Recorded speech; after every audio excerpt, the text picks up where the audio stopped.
আজকে তো ইসলামকে এমন ভাবে উপস্থাপন করা হচ্ছে যে পীর বুজুর্গ, গৌসে আজম, গরিব নওয়াজ এগুলা ইসলামের কিছুই না, এভাবে উপস্থাপন করা হচ্ছে।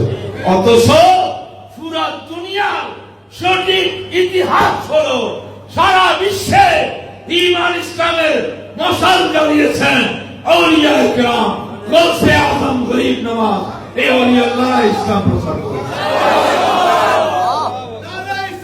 ইয়া রাসূলুল্লাহ, ইয়া রাসূলুল্লাহ,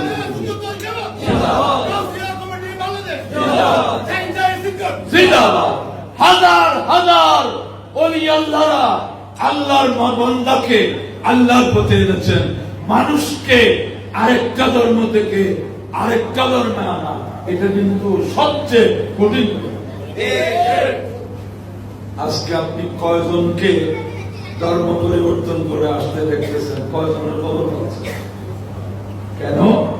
আজকে ওই ধরনের ব্যক্তিও নাই যাদেরকে দেখে মানুষ খুব দ্রুত ইসলামের দিকে এসেছে।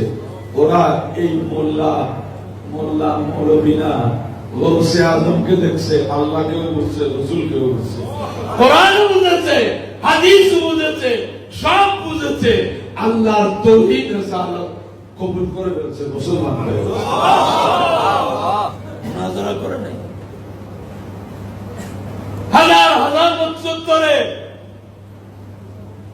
বিভিন্ন ধর্মে থাকা মানুষ ভারতবর্ষে যখন আলাদা রসুল, সুলতানুল হিন্দ, গরিব নওয়াজ, খাজা মঈনুদ্দিন চিশতি আজমিরি, সরকার আজমির রাদিয়াল্লাহু আনহুর বেলায়েতের সূর্য উদিত হলো, তো সেই আলোতে মানুষ দলে দলে আসতে শুরু করলো। কোরআন হাদিস পড়ে মুসলমান হয় নাই, মুসলমান হয়েছে ওলি আল্লাহদেরকে দেখে। কোরআন হাদিস পরে পড়ছে, আগে মুসলমান হয়েছে। মনে রাখবেন, কোরআন হাদিস পড়ে কেউ মুসলমান হয় নাই, মুসলমান হয়েছে আল্লাহর ওলিদেরকে দেখে। কারণ ওনাদের চেহারার মধ্যে সেই জ্যোতি ছিল, সে আকর্ষণ ছিল, মানুষকে টানতে পেরেছে। বড় করে বলছে, মানুষ এমনি আসা আর পরিকল্পিত ভাবে মানুষ দুটার মধ্যে বেশ কম আছে না? বেশ কম আছে। কোন পীর মশায়েখ যে হক্কানিয়তের দলিল কেমনে বুঝবেন? যখন দেখবেন মানুষ আপনা আপনি তাদের দিকে ঝুঁকতেছে, কারো উৎসাহ দেয় না, স্বাভাবিক ভাবে যাচ্ছে। মনে করবেন ওনার ভিতরে বেলায়েতের আকর্ষণ আছে। পরিকল্পিত ভাবে হাজার হাজার মানুষ জমা করা যায়, গাড়ি দিলে, টাকা দিলে, খানা দিলে যাবে না? মানুষ যাবে না কেন? যাবে, কিন্তু এটা যতক্ষণ দিবে ততক্ষণ। এরপর আর ওলি আল্লাহরা মনে হচ্ছে দুনিয়ায় থাকতে যা টানতেন না, এখন কোটি গুণ বেশি টানতেছে। আমি রমজানের অল্প আগে, 2-4 দিন আগেই সর্বরাতের পরে আজমির শরীফ গিয়েছি, দিল্লি গিয়েছি। কি গরম সেখানে! মানুষ মুখে কাপড় বেঁধে রাখতেছে, এইভাবে তাপ লাগতেছে, এত গরম। কারণ ওই আজমির শরীফ মরুভূমি এলাকা, রাজস্থান তো অধিকাংশটি মরুভূমি, কিন্তু এত প্রচন্ড গরম, গরিব নওয়াজের মাজার শরীফের মানুষ কমাতে পারবে। মানুষের ভিড় লেগেই আছে। এটা কি কেউ কাউকে বাধ্য করতেছে যাওয়ার জন্য? কেমনে যাচ্ছে?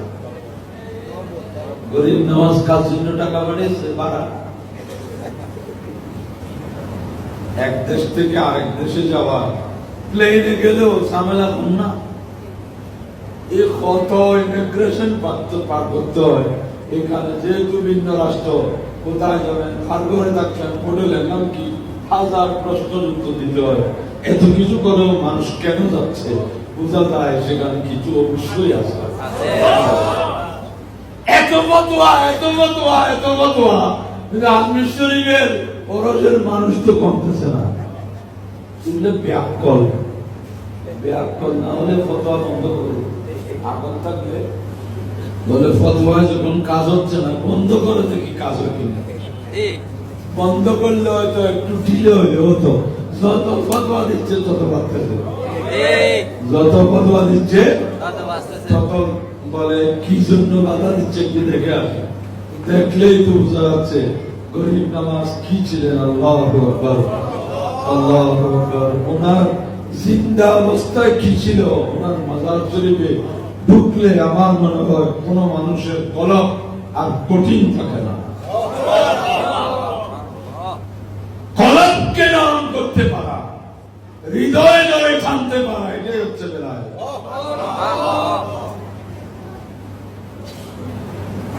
কেন যাচ্ছে মানুষ? মানুষ তো সবকিছু মনের ইচ্ছায় দেবে। কেন চলো যাবো না কেন? বলে মন বলতেছে না। মনে নগর ক্ষণে নগরতে মনে মনে বলতে আনন্দ তুলবি ক্ষণে বলছে। সবচেয়ে বড় নেতা হচ্ছে মন। এটা কেন করতেছো? মন বলতেছে। এটা কেন করতেছো না? মন বলতেছে না। সব তো কিছুর উপর, মনের উপর। মনেই রাজত্ব করতেছে। বডিতে রাজত্ব করতেছে কি? মন বলতেছে, বলছে আপনারা আসছেন। আমার তো মনে হয় আগেও তো আমি মাহফিলে আসছি, মানুষ তো আরো বেশি হচ্ছে। মানুষ কিছু ভাগ আছে, প্রত্যেক শ্রোতা সবসময় আছে না, এর টাইমিং আছে। মানুষ কত রকমের মানুষ থাকবে। আল্লাহ আমাদেরকে আপনাদেরকে কবুল করেছে। নামাজ শেষ হয়ে গেছে, তারপরও মসজিদ থেকে বেরোবেন। হাদিসে পাকে যাচ্ছে কিয়ামতের দিন আল্লাহ সাবাতুন ইউযিল্লুহুমুল্লাহ ফি যিল্লিহি ইয়াওমা লা যিল্লা ইল্লা যিল্লুহু। সাত প্রকারের মানুষ যাদেরকে আল্লাহ কিয়ামতের দিন আল্লাহর রহমতের ছায়ায় আশ্রয় দেবেন, যেদিন আল্লাহ ছায়া ছাড়া কারো ছায়া থাকবে না। এটাকে নামাজ শেষ হয়ে গেছে, আবারও নামাজের জন্য অপেক্ষা।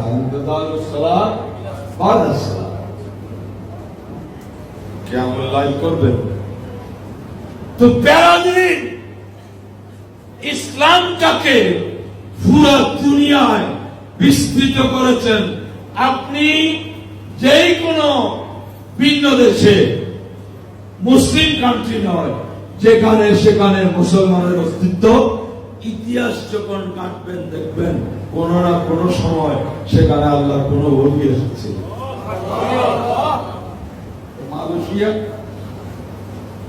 মালয়েশিয়া, এদিক থেকে চীন, Burma, Thailand, Singapore, Malaysia, Indonesia, এগুলো সব ছিল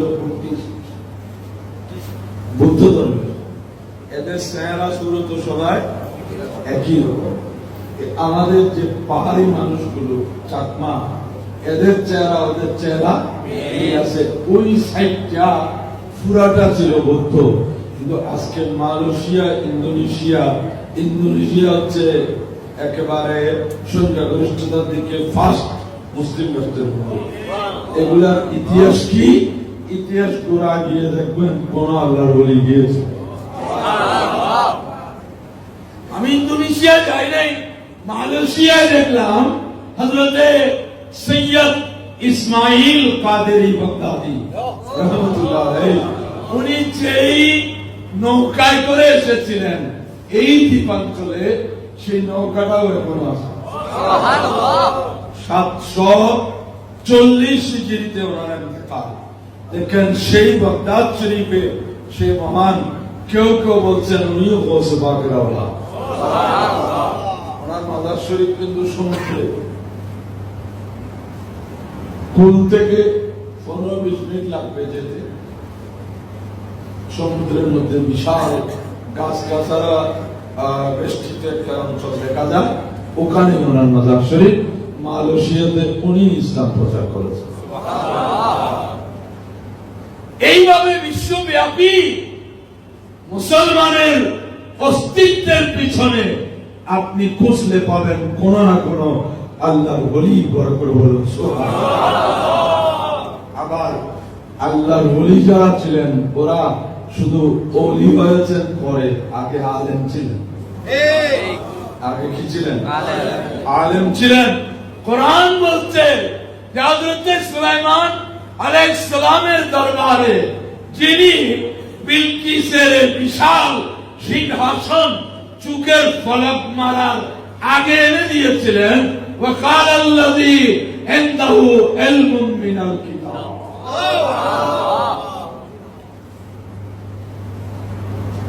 এমন অনেক বন্ড ফকির বাইরেছে না, কিছু জানে না এ ফকির। হ্যাঁ, আল্লাহ যখন কোন সাধারণ মুসলমানকে পেলায়েত দেবেন, সাথে সাথে তাকে এলম দিবেন। আপনি মাদ্রাসায় পড়েন নাই, কোরআন হাদিস সব বলবেন, বর্ণনা করবেন। উম্মতের মধ্যে এরকম অনেক ওলিউল্লাহ আছে যারা কারো কাছে গিয়ে লেখাপড়া করেন নাই, বিশাল বিশাল কিতাব লিখেছেন। এটার প্রমাণ তো আমাদের আপনাদের সামনে আছে। হযরত খাজা আব্দুর রহমান সরবি রাহমাতুল্লাহ আলাইহি।